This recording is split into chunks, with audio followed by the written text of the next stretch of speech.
The philosopher Plato, and much later the post-structuralists, asserted the difficulty or impossibility of accessing reality, indirectly declaring humanity incompetent in its depiction of the world. This aesthetic paradigm was reversed during the 19th century because many believed that humanity was mastering its reality through observation. Let's apply this to a case study, depiction of death and its aftermath.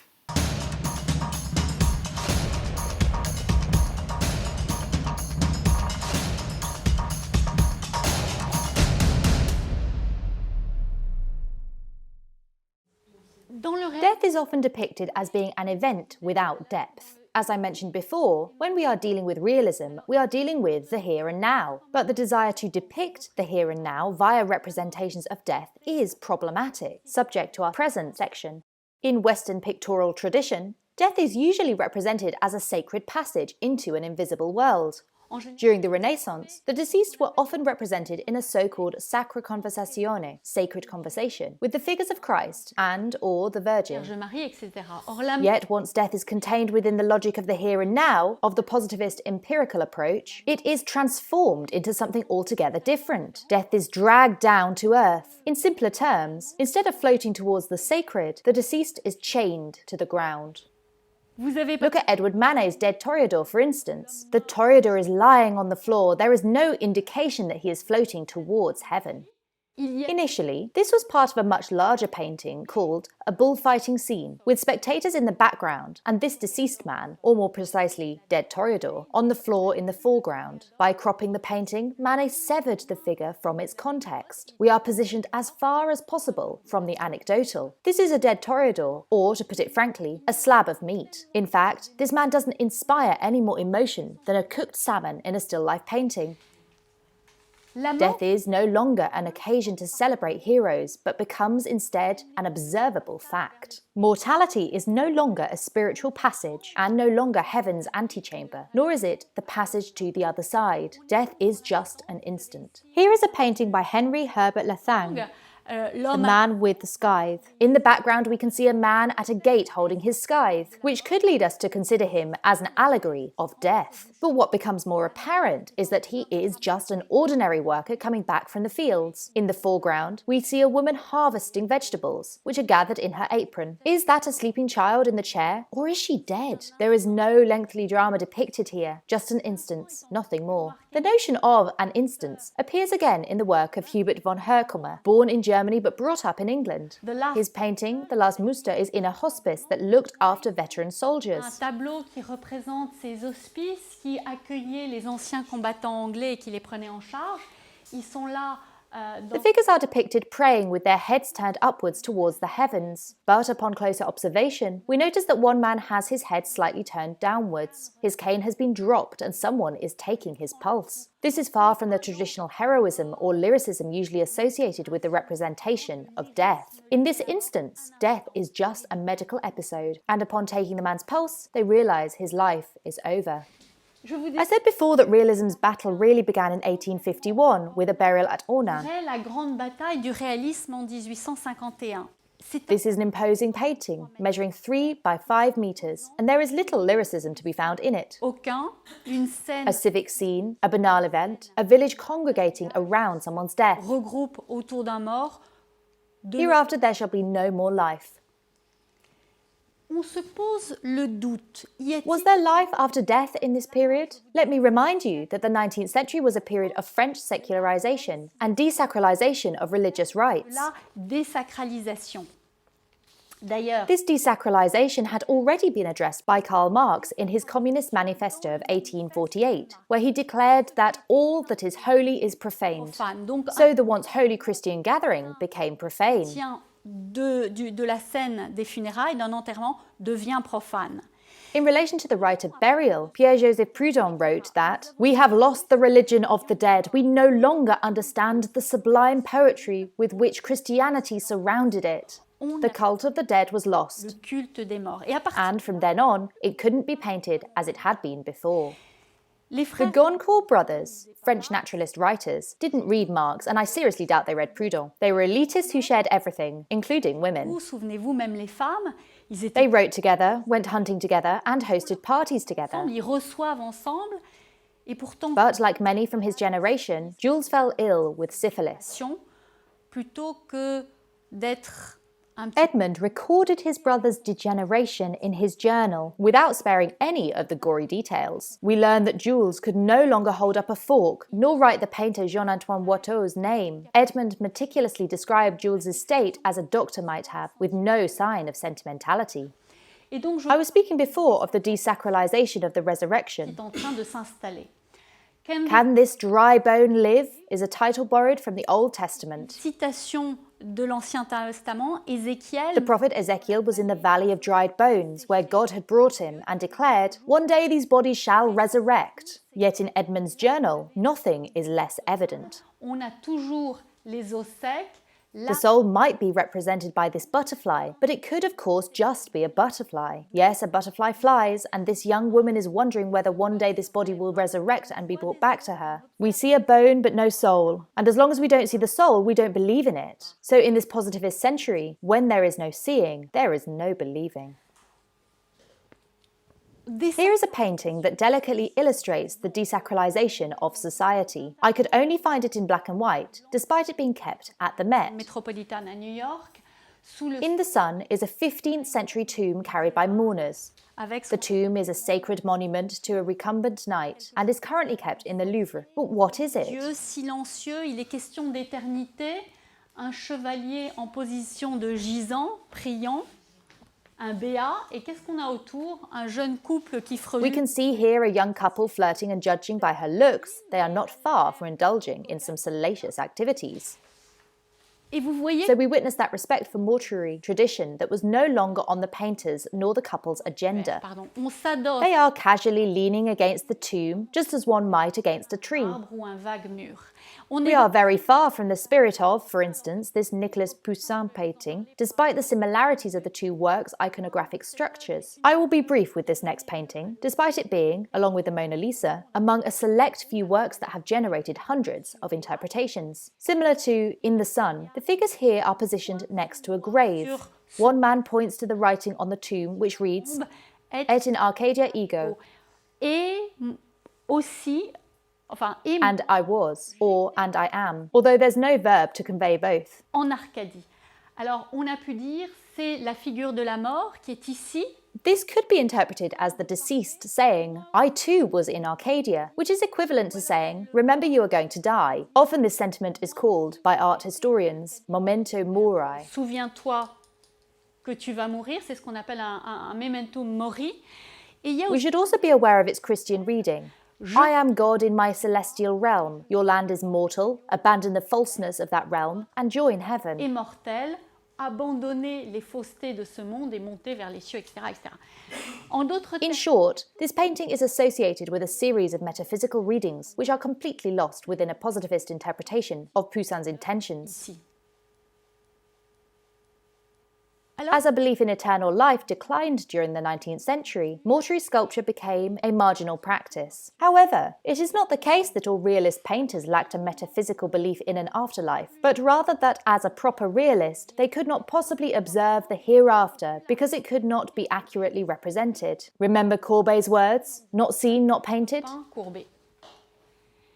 Mais ça va donner This particular ideology resulted in many curious works. If we look at this statue of Richard the Lionheart, we can clearly see that he is in a state of peaceful beatitude, without movement. He is captured in a moment of radiant eternity and immobility. sœur de Sissi, But if we look at Sissi, sister, the Duchess of Alençon, we see something rather different. It seems as if she is writhing in agony, or perhaps with pleasure, since we know that she had been treated for sexual on disorders. fait une sculpture.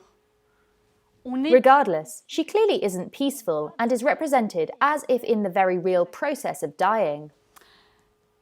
Alors vous allez It is almost comparable to a photograph of someone burning alive. We are brought, quite abruptly, to the here and now of death, something that jars with the eternal calendar of Christianity. This was also true of cadaver tombs, where we see emaciated, putrefying bodies, captured at the moment when maggots come into sight. However, we should place cadaver tombs within their context, for these works were not about technical observation, but rather symbolic representation of sacred Christian texts. For you are dust, and to dust you shall return. Well, at least when the soul rejoins Christ in heaven. So these cadavers were designed to illustrate a spiritual discourse about the morality of worldly things, unlike the Duchess of Alençon's depiction. Next, we will turn to this statue of Godfrey de Cavaignac, a great late 19th century politician. But before looking at this statue more closely, we need to think about the relationship between fame and immortality in the ancient Greek tradition. The commonly held belief was that fame was a state of being renowned, of being named again and again throughout the centuries. In this way, Plato, at least to the Greeks, might be considered somewhat alive. Illustrious here literally means being in the light, rather than in the darkness of death. Et donc, en Thus, being considered an illustrious person was to achieve a kind of immortality. les hauts faits de ces hommes politiques qu'on représentait très souvent. Sculpture was often used to preserve the visages of politicians forever. Escaping oblivion was, in a way, possible, be it through Roman equestrian statues or the capturing of orators En mid-speech. plein discours. Là, notre Here, our modern politician is recumbent, straight from the morgue having died of pleurisy. We might ask, did his features really retain these very notable characteristics after death? Perhaps a doctor could testify to this? Instead of immortalizing the politician's eloquence or dignifying him as a symbol of power, a kind of photo sculpture was made of the moment of his death. Importantly, his representation is not cliched. c'est ainsi qu'on l'a représenté. On a énormément Realists struggled to represent death as a passage to heaven simply because it couldn't be observed by the painter's eye. presque impossible. Je vous présente ici Here we have a 15th century painting by Jan van Eyck, Madonna in the Church. l'église. Quand on When you are in church, you are in a spiritual est un space. espace spirituel, on parlait I mentioned sacred conversations earlier on. sacré, vous avez des tableaux qui représentent les A donateurs. painting featuring a so-called sacred conversation normally represents a donor or patron, even if they are already deceased. L'espace de l'église est un espace spirituel, on vit avec Dieu, avec la Vierge.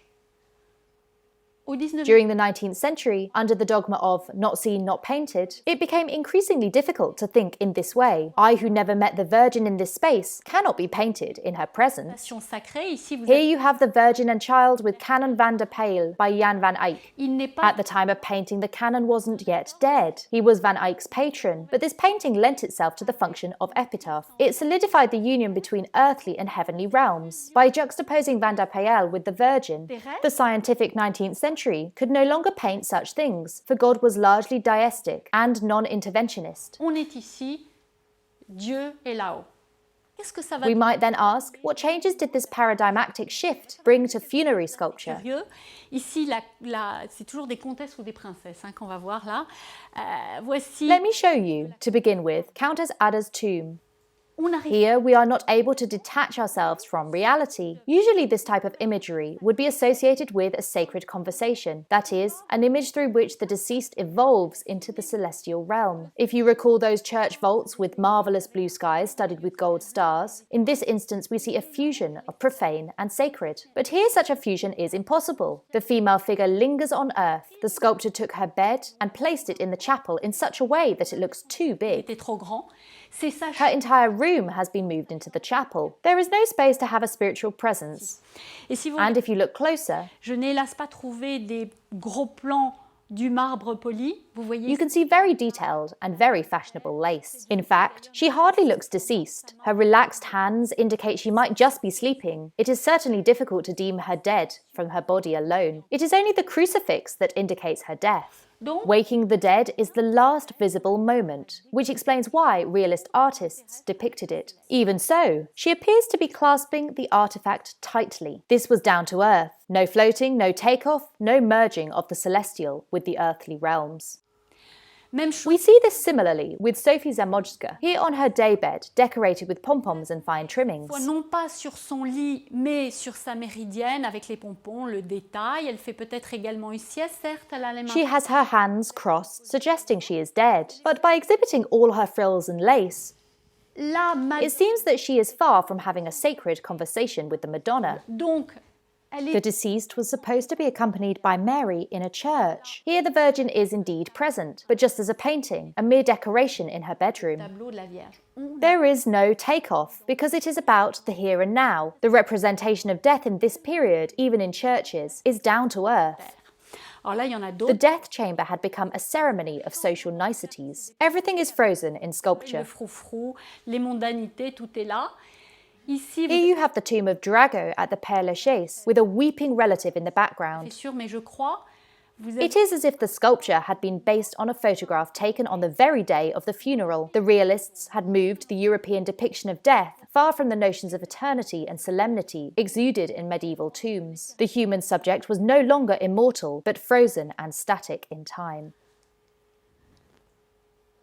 Je vous ai dit, I mentioned before that the idea of taking off from earth into heaven had become difficult, even when it concerned an illustrious person. I doubt that the artist Jean-Charles Cazin was against Leon Gambetta, a national hero from the Third Republic. Yet, what did he paint to immortalize Gambetta's death? représente une His death room with an abandoned flag, funerary crown, unfiled documents, and opened files. He was displaying domestic hassles, not unlike that of the realist authors we were talking about before. Et c'est fréquent si vous relisez Tolstoï, La mort. In Leo Tolstoy's Death of Ivan Ilyich, one of the central issues is a concern over how the protagonist will die. Mourir quand Emma When Emma Bovary dies in Madame Bovary, arsenic convulsions are described in vivid detail. This is because the author, Gustave Flaubert, had discovered them in real life. vieux, In The Moribund by Guy Maupassant, the old man doesn't die rapidly le enough. vieux ne meurt pas. On attend qu'il meure et on commence His visitors restlessly wait for his final breath by preparing his funeral. sa mort. Puis il Despite even the consolatory meal having been prepared, the character just doesn't die, and instead he keeps gurgling away. He ends up dying eventually, but legislation dictated that 24 hours had to pass before the body could be buried. So the meal had to be prepared again, which brings us to the end of the little story. We'll have to cook the douillons again, a typical Norman dessert made with apples. Nothing but material problems are described. In Germinal, when Madame Coupeau dies, Émile Zola preoccupied himself only with writing about the financial inconveniences associated with her passing. So death, for men such as Zola and Flaubert, became a financial inconvenience, an actuarial matter, almost pathetically, a gastronomic concern. No taking off for Madame Bovary, no ascension for Coupeau, but what about suicide? When thinking about suicide, we, as the future deceased, will be rather more conscious of our own death. Hence, typically, in European representations, heads are often turned back, mimicking a call from the heavens. tapé vers les cieux. Alors c'est peut-être l'enfer dans le cas du suicide, ça on peut encore en discuter, mais le sujet n'est pas là aujourd'hui. Mais dans cette In The Death of Dido by Peter Paul Rubens, we can observe how the Queen of Carthage's eyes glance towards the le heavens. ciel, même The same can be observed in Dido Abandoned. les yeux vers le ciel, et même au 19e Even 19th century depictions, such as The Death of Cleopatra, show a grieving woman with her head tipped vous backwards. relisez c'est les trois dernières lignes de Reading the last 3 lines of The Death of Phaedra by Jean Raquin, we find that when Phaedra kills herself, the penultimate words are, "That's it, I see through a cloud." Although I'm paraphrasing, we see that she is elevated and has begun floating even before she has à died. Don Giovanni, l'opéra. If we turn to think of Don Giovanni in Mozart's opera, standing before the commandant's statue and asking him to repent, Lui demande de se repentir, il he refuse. refuses multiple times, and so hell's gates burst open. Et It is as if the character is still alive, and in this way, it is a suicide. The protagonist refuses to repent, goes straight to hell, and then describes it. il décrit cet enfer. La Death and suicide were passages to another realm, with or without flames. But each time, those with suicidal thoughts were conscious of it. Their heads are tilted and their gazes lifted towards the heavens as they walk towards hell. The passage to afterlife is shown through their demeanour. By the 19th century, this was all over. même Non, alors certes, Here instead, the suicidal man is lying dead. comme d'habitude, As with much of Manet's output, the depiction is ambiguous. Death is only hinted at by the pistol on the floor. Even his feet are on the ground. Suicide is no longer considered to be a passage towards the afterlife, but a scientific fact. It results in a dead body. Full stop. Manet didn't paint suicidal salmon since they don't kill themselves. If you remember, I compared his dead toreador earlier to a salmon in a still life painting, because in both cases you find no emotion nor afterlife, only cadavers. In the same way, this suicidal man is an object of factual and logical observation. There is no visible afterlife, so thus no depiction of it. At this point, of course, a comparison to El Greco's The Burial of the Count of Orgaz is important. Take a look at this one's eyes as he looks up. But he isn't alone in glancing upwards. Once we look closely, we can see that many of the congregation are. Look at those eyes. They are not dead yet, but have already been imbued with a celestial presence. There is a sense of elevation, a trace of verticality within death paintings, supposedly representing the profane, but also a sense of cohabitation with the spiritual realm. Here you can see a representation of the deceased soul, so our not seen, not painted motto is irrelevant in the case of El Greco. Et ici, vous avez l'âme qui est représentée. Alors le pas vu, pas peint, ici ça passe pas. The soul rises, and Saint John the Baptist and the Virgin intercede for him at the last judgment. Et du Christ en juge au tribunal des morts. I was talking about verticality earlier. Well, with realist painting, it's the other way around. Here it's about horizontality. Death is a horizontal thing. We are buried horizontally after all, and so its profane description should match this. It's clear that Gustave Courbet's burial had employed this technique. Horizontality is asserted by the painting's large dimensions, which gives priority to the representation of laymen. What is left of verticality is reversed. Instead of an apotheosis, there is a hole that descends. There is no way to take off. Let's now turn to some other funeral scenes. Here, Adolphe von Menzel, a realist painter, is representing the victims of the March Revolution in Germany. The French have their revolution in February and June 1848, while the Germans have theirs in March of the same year. Von Menzel was an ardent Republican who would have been justified in a strong painted defense of Republican values. But here you have a simple civic scene with no emotions attached. The only sign of grief are the black drapes over a dome. There is no comment here, nothing. We simply have the depiction of a city in mourning without the presence of Christ. Manet went even further with the funeral. He would probably have sketched a street scene or passers-by at the corner of the Boulevard Saint-Germain, but we don't get much more detail than that. This funeral scene doesn't include any signs of spiritual elevation or verticality. Instead, what we're given is a topographic background, probably the Val de Grace. But here we see the observatory, belfry and Clovis Tower. But what interests me, in particular, is this green plane. If you compare the concentration of pigment with these here, you see that they are identical.